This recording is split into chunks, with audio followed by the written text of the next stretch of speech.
नमस्कार मंडळी, कशा आहात? स्वागत आहे तुमचं या नवीन ब्लॉगमध्ये. आजच्या ब्लॉगमध्ये आपण पाहणार आहोत व्हॉट सिग्नल काय. तर चला तर व्हिडिओला सुरुवात करूया. तर गाईस, तुम्हाला माहितीच असेल व्हॉट सिग्नल काय हा यूट्यूबवर खूप लोकप्रिय व्हिडिओ आहे. तर त्याचेच इन्स्पायर म्हणून मी हा व्हिडिओ आज करत आहे. तर चला तर पाहूया काय आहे गाणं. सगळ्यात पहिला आयटम आहे कंठसुधारक पट्टी.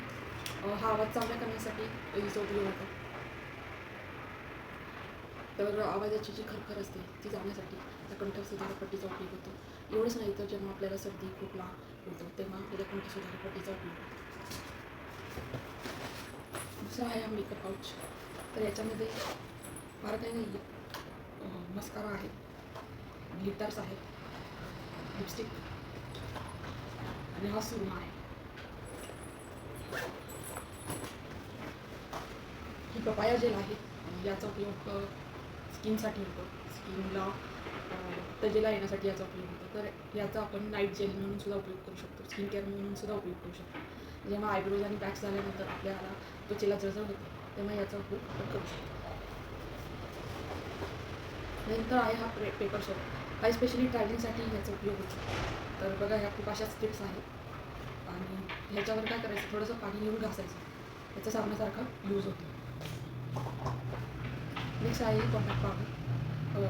ही खूप स्वस्त मिळाली मला ब्लिंकिटवरून, 101 रुपयालाच मिळाली. ही बायोटेकची आहे, जो खूप चांगला ब्रँड आहे आणि ह्याच्यामध्ये SPF पण वगैरे हे सगळं आहे.